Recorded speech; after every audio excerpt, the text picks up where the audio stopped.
Cilacap dan Banjarnegara menelan belasan korban meninggal dan puluhan lainnya masih hilang. Bencana tentu menjadi pengingat pentingnya mitigasi untuk menghindari korban lebih banyak lagi. Apa saja yang harus diwaspadai dan dilakukan? Apalagi mengingat prediksi musim hujan masih akan mengguyur wilayah Indonesia hingga bulan Februari di tahun 2026. Kita bahas soal ini bersama dengan Guru Besar Teknik Geologi dan Lingkungan Universitas Gadjah Mada, Bu Dwi Korita Karnawati, dan juga ada Kepala Pusat Data Informasi dan Komunikasi Kebencanaan BNPB, Pak Abdul Muhari. Selamat pagi, Assalamualaikum Bu Dwi Korita dan juga Pak Abdul Muhari. Selamat sore. Selamat pagi. Selamat pagi Mbak Aristi. Iya, saya ingin tanya dulu ke Pak Abdul Muhari. Pak Abdul, update perkembangan terkait dengan pencarian korban yang masih hilang di wilayah Cilacap dan juga Banjarnegara hingga saat ini, informasi terkininya seperti apa, Pak Abdul Muhari? Baik, berdasarkan dari data yang terakhir kita terima dari BPBD Kabupaten Cilacap dan Banjarnegara dan juga tim BNPB yang ada di lokasi. Saat ini Kepala BNPB masih ada di Cilacap dan pagi ini dijadwalkan meninjau langsung kondisi di Banjarnegara. Untuk Cilacap, dari 23 korban yang dinyatakan hilang pada saat kejadian, saat ini sudah ditemukan jasad korban dalam kondisi meninggal dunia sebanyak 16 jasad. Artinya kita menyisakan 7 korban lagi yang diduga masih hilang. Ini kita harapkan bisa selesai dalam 1-2 hari ini karena besok itu sudah akhir masa pencarian dalam 7x24 jam pertama sesuai SOP-nya Basarnas. Jadi 2 hari ini kita akan optimalkan. Kondisi cuaca juga ada operasi modifikasi cuaca yang sudah berjalan dari 2 hari yang lalu, cukup signifikan dalam mengurangi intensitas hujan sehingga memperlancar efektivitas pekerjaan tim di lapangan. Dan alat berat sangat optimal, ada 25 alat berat dan lebih dari 600 personel yang didukung 18 anjing pelacak. Untuk Banjarnegara sendiri, proporsi dari tim SAR nantinya juga akan digeser ke Banjarnegara dengan dukungan sarana prasarana yang sama dengan yang kita kerahkan di Cilacap. Ada alat berat, ada anjing pelacak dan personil. Posisi per hari kemarin pukul 17.00 itu dari cukup banyak korban yang masih hilang, artinya belum bisa dihubungi oleh anggota keluarganya. Itu ada 26 orang dari data yang dilaporkan ke posko lapangan. Selain itu, sudah ada 2 jasad korban yang berhasil dievakuasi oleh tim SAR. Kita mengharapkan memang yang 26 ini sebelumnya sudah mengungsi karena kejadian longsor ini sebenarnya 2 kali kejadian, Mbak Adisti. Jadi hari Sabtu itu sudah mulai ada longsor yang belum sampai ke daerah pemukiman dan pada saat itu BPBD sudah mulai mengevakuasi warga. Pada hari Minggu besok harinya pukul 14.30 baru terjadi longsor yang besar. Ada beberapa masyarakat yang kemudian mengungsi di bagian perbukitan, 44 orang diantaranya sudah berhasil dievakuasi oleh tim SAR ke tempat pengungsian sementara. Sisanya itu masih ada yang di perbukitan yang saat ini masih kita data. Kita masih mengoptimalkan Babinsa, Babin-Kaptibmas, Pol PP, aparat desa untuk bisa benar-benar mendata ulang masyarakat-masyarakat yang saat ini mengungsi secara mandiri, sehingga yang keberadaan 26 yang belum bisa dihubungi oleh anggota keluarganya ini bisa segera kita konfirmasikan, Mbak Adisti. Oke, jadi masih dalam proses verifikasi ya Pak soal data korban hilang khususnya di Banjarnegara, Jawa Tengah, karena memang ternyata informasinya memang di Banjarnegara, Jawa Tengah itu sebelum longsor yang besar ini terjadi ada longsor lebih dulu begitu ya, dan warga sempat mengungsi ke tempat yang lebih aman, ke perbukitan. Nah, kalau kita lihat ya Bu Dwi Korita, longsor di Cilacap dan juga di Banjarnegara ini kan waktunya berdekatan sekali, 2 hari, hanya selang 2 hari. Nah, untuk longsor di Cilacap dan juga di Banjarnegara, kalau dari penilaian Anda, Bu Dwi Korita, adakah kesamaan pola soal penyebab longsornya di dua wilayah ini? Benarkah memang karena intensitas hujan yang begitu tinggi, deras, atau kemudian ada penyebab lain di sana? Maaf, masih di mute. Oke, silakan. Baik, terima kasih atas pertanyaannya. Jadi benar sekali ada kesamaan pola, yaitu pertama, sama-sama berada pada kondisi lereng yang rentan. Rentan artinya secara alamiah lereng tersebut memang sudah berpotensi atau berbakat untuk bergerak longsor. Tidak hanya di Cilacap, tidak hanya di Banjarnegara. Masih banyak di berbagai wilayah di Indonesia, terutama pada lereng-lereng gunung. Kalau di Jawa itu di sepanjang pegunungan selatan atau lereng-lereng gunung di sepanjang melintas Pulau Jawa bagian tengah ya, mulai dari Banten sampai Jawa Timur. Jadi kondisi lerengnya kurang lebih sama. Kemudian yang kedua, kondisi tanahnya. Tanahnya memang berbakat atau rentan untuk longsor, yaitu tanah yang yaitu tanah yang menutup, yang membungkus lereng, dan tanah itu adalah hasil pelapukan batuan penyusun lereng. Sehingga terjadinya pergerakan itu adanya perbedaan kekompakan tanah antara tanah penutup yang sudah sangat rapuh ya karena lapuk dan tebal, gembur artinya pori-porinya lepas, dengan bergeser, bergerak di atas tanah yang relatif lebih kedap air, tanah atau batuan yang lebih segar, yang lebih kedap air. Polanya sama. Namun kapan akan longsor? Ini yang menjadi agak berbeda. Kondisi asli lerengnya kurang lebih sama, tapi kapannya itu berbeda. Menunggu curah hujan yang cukup tinggi untuk menggelincirkan atau untuk meresap masuk ke dalam tanah dan mendorong butir-butir tanah. Bahkan saat memasuki zona berada di zona kedap, itu melicinkan zona gelincir yang merupakan kontak antara tanah gembur dengan tanah yang masih kompak keras atau batuan yang masih kompak keras. Jadi yang agak membedakan itu adalah pemicunya adalah kapan.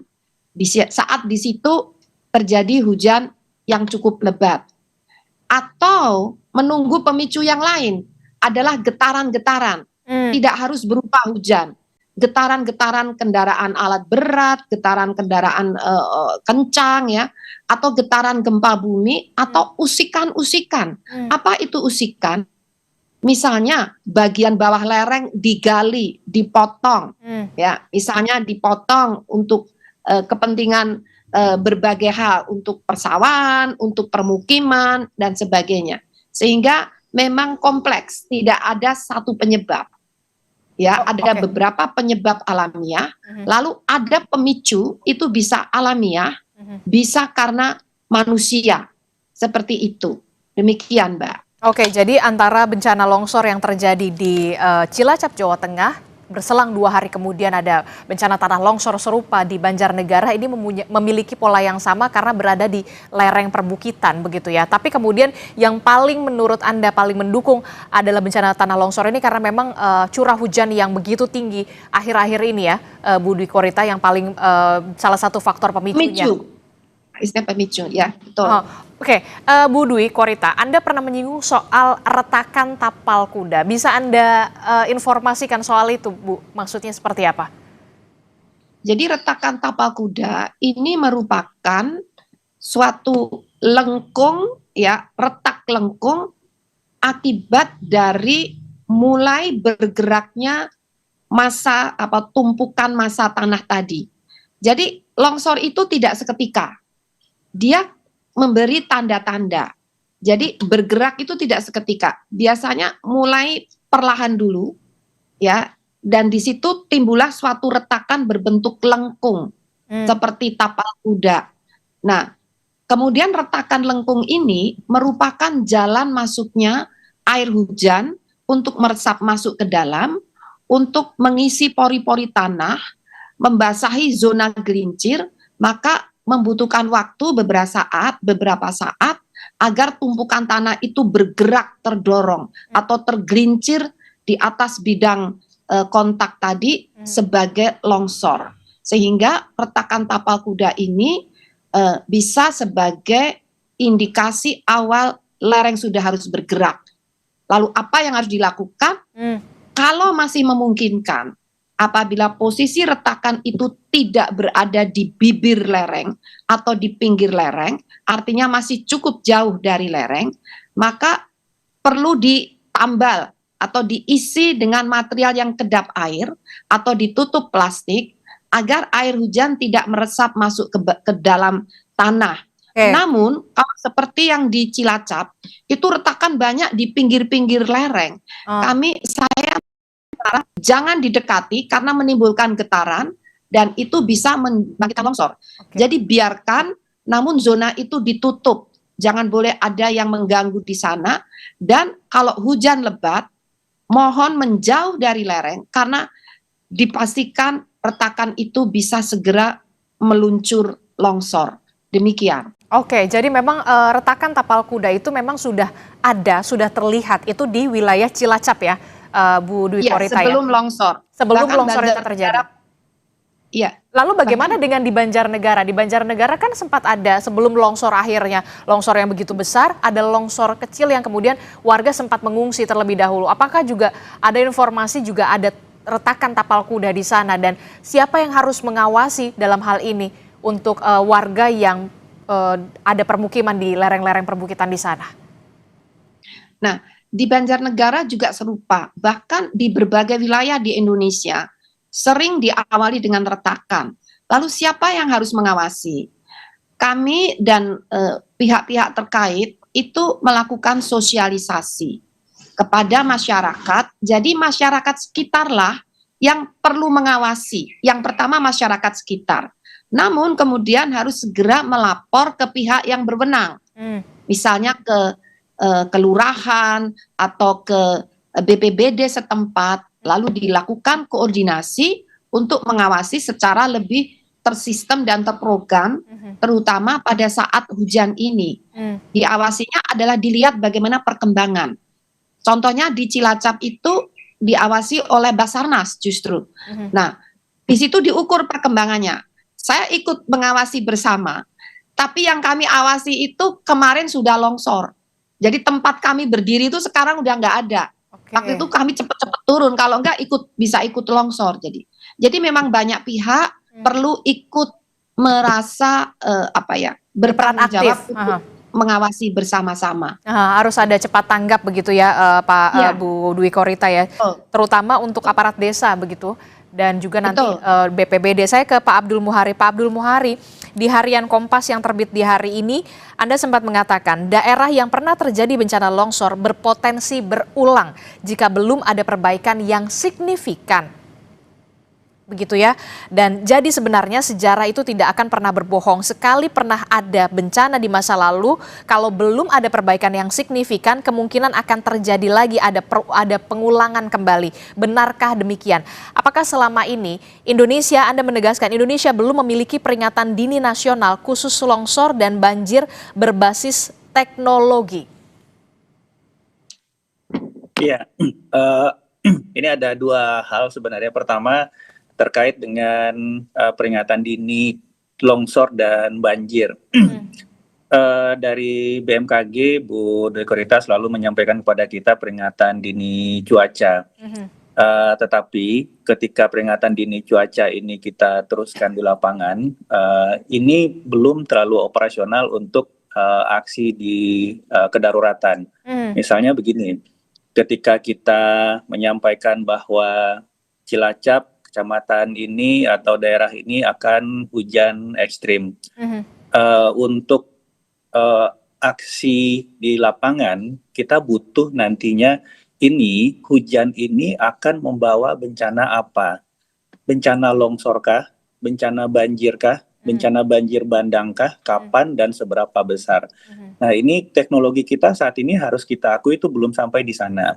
Sehingga memang secara nasional saat ini BNPB juga bekerja sama dengan BMKG, kita dalam 4 tahun ke depan masih dalam ongoing untuk membangun sistem nasional peringatan dini dan aksi dini untuk bencana hidrometeorologi basah ini. Sehingga nantinya ke depannya kita tidak hanya bergantung pada informasi cuacanya, tidak hanya di atasnya saja, tapi di bawahnya itu kita sudah bisa benar-benar perkirakan, mengestimasi kapan dan di mananya. Karena ini sebenarnya yang krusial. Wilayah kita itu sangat besar, 1,9 juta kilometer persegi. Nah, kalau misalkan saat ini kita masuk musim penghujan, dalam satu hari itu ada sekian ratus atau sekian juta kilometer persegi yang pada kondisi hujan ekstrim, di mana kita akan misalkan mengevakuasi masyarakat dan seterusnya. Sehingga memang tadi yang disampaikan Ibu Profesor sangat penting bahwa saat ini kondisi kita memang kesiapsiagaan itu harus dimulai dari level individu dan keluarga hingga komunitas. Misalkan kalau saudara-saudara kita yang tinggal di kawasan perbukitan, topografi kelerengan. Kalau misalkan pada musim penghujan, mau tidak mau memang kita harus sering-sering melihat ke arah perbukitan ini. Kalau misalkan melihat kok itu pohonnya di atas jadi miring ya, kok ada 3-4 pohon yang miring. Itu sudah merupakan representasi dari tadi yang disampaikan Ibu Profesor bahwa kemungkinan ada rekahan di situ sehingga posisi dudukan pohon sudah tidak benar.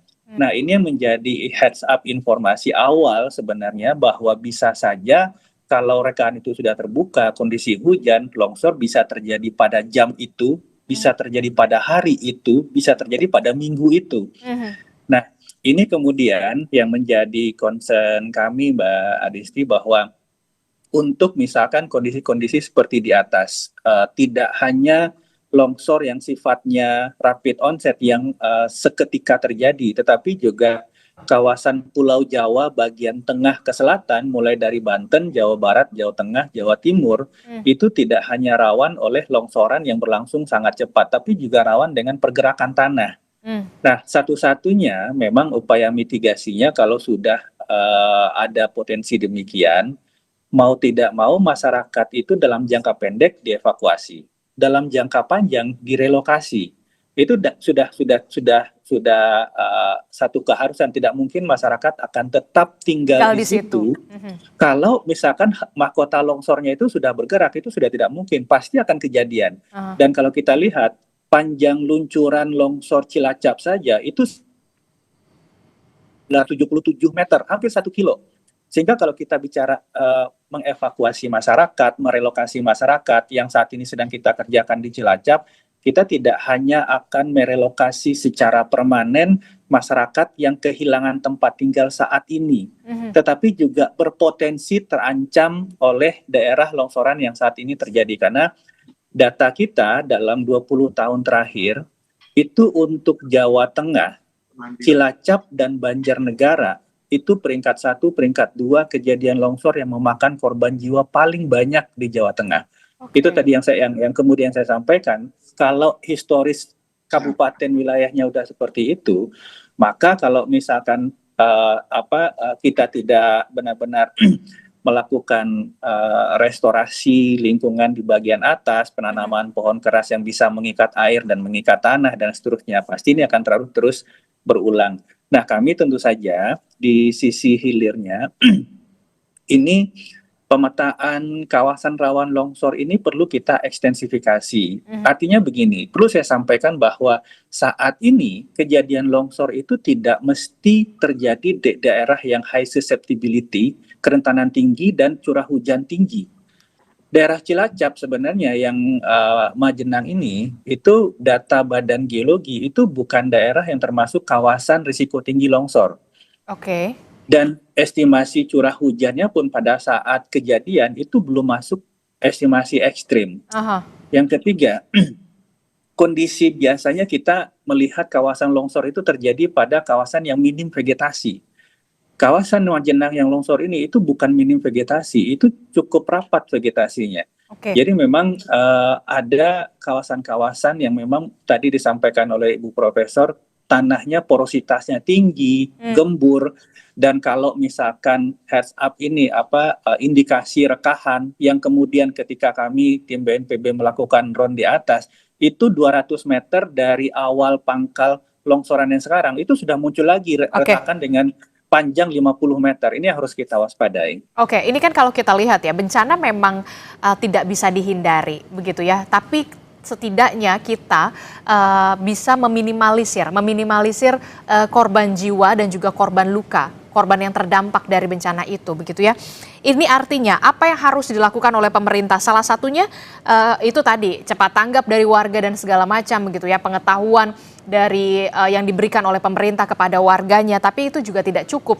Harus Anda katakan harus ada peringatan dini nasional khusus longsor dan juga banjir yang berbasis teknologi, karena selama ini BMKG hanya memberikan peringatan hujan ekstrim dan rekomendasi terhadap bencana-bencana yang akan terjadi ke depannya. Itu artinya sampai saat ini Indonesia belum ada alat pendeteksi bencana tanah longsor ataupun banjir. Tidak seperti peringatan dini tsunami atau kemudian kalau kita lihat alat untuk mengetahui bagaimana aktivitas kegempaan dan juga gunung meletus, begitu ya. Sampai saat ini memang Indonesia Anda mengatakan harus punya alat yang mendeteksi bencana tanah longsor, Pak Abdul Muhari. Ya, secara titik per titik ada beberapa alat pendeteksi longsor yang BNPB sudah kerjasama dengan UGM, dengan timnya Bu Profesor juga, kita memasang di beberapa titik, tetapi ini belum terintegrasi secara nasional. Dan sekali lagi saya sampaikan, wilayah Indonesia itu sangat luas. 1,9 juta kilometer persegi. Kalau kita cuma punya terbatas jumlah alatnya, terkadang itu we install at the wrong place at the wrong time. Kita install di sini, longsornya di sana. Kita install di sana, longsornya di sini. Sehingga memang yang sedang kita upayakan dengan didukung oleh Kementerian Bappenas dan Kementerian Keuangan saat ini hingga 4 tahun ke depan, kita membangun sistem terintegrasi berbasis teknologi dan teknologi satelit untuk benar-benar bisa mengcover seluruh wilayah kita secara real time. Nah, ini yang nantinya kita harapkan dalam 4 tahun ke depan benar-benar kita bisa melihat bagaimana di mana ada pergerakan dalam hitungan sentimeter di daerah mana dan kemudian trennya akan seperti apa.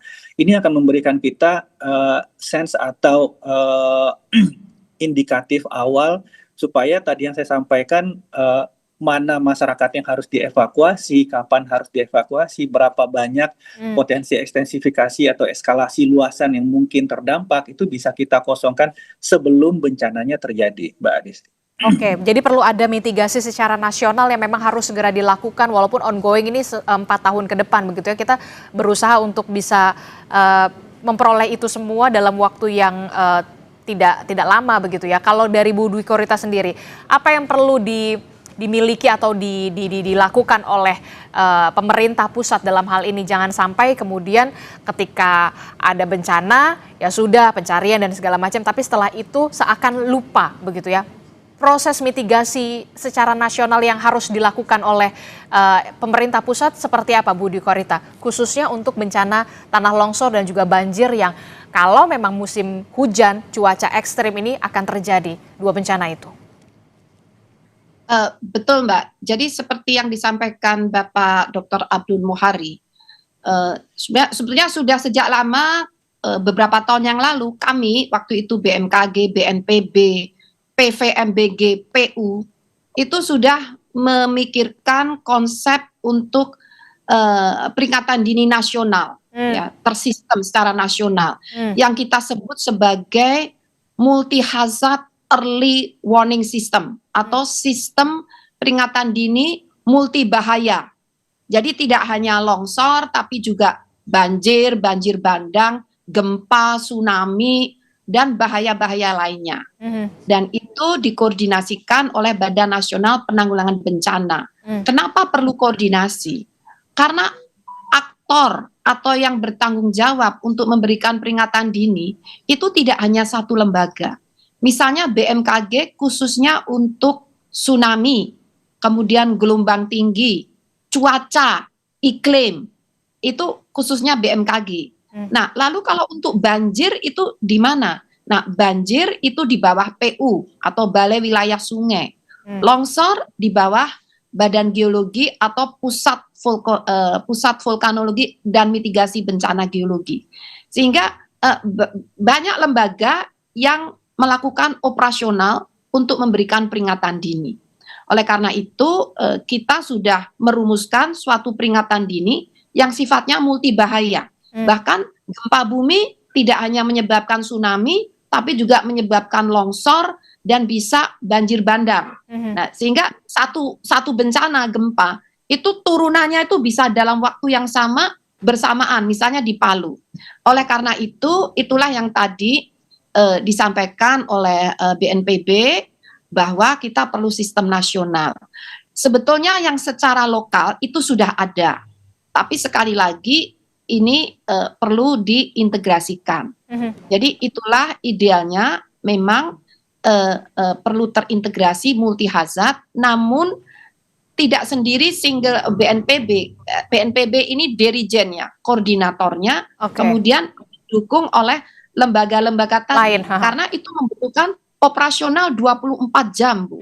Seperti di BMKG 24 jam, dan orang-orang yang duduk di depan komputer mengawasi Indonesia itu sudah dilatih 4 tahun, harus melalui sekolah khusus 4 tahun hanya untuk melakukan hal tersebut. Sehingga perlu ada pengembangan kapasitas, tidak hanya teknologi, tapi SDM-nya juga harus ada. Nah, itu didukung oleh SDM beberapa kementerian lembaga yang sudah ada tadi.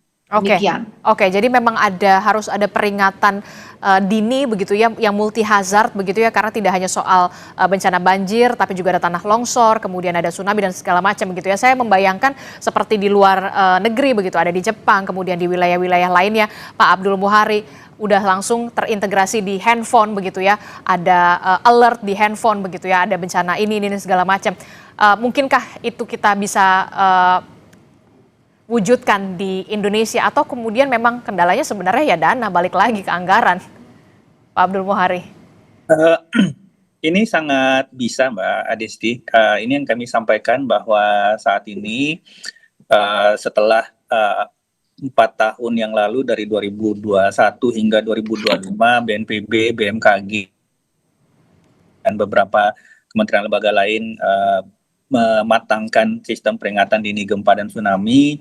4 tahun ke depan kita mematangkan dan mengadvance-kan teknologi kita untuk sistem peringatan dini dan aksi dini di jenis bencana hidrometeorologi basah. Karena kalau kita punya sistem peringatan dini berbasis teknologi di hulu, di bagian analisis monitoring fenomenanya, maka kita juga harus punya sistem yang terintegrasi dengan teknologi di hilir yang berkaitan dengan komunitasnya. Terkadang kita sering melihat bahwa misalnya kok Jepang bisa merespon peringatan dini dengan sangat baik ya, masyarakatnya bisa langsung lari segala macam.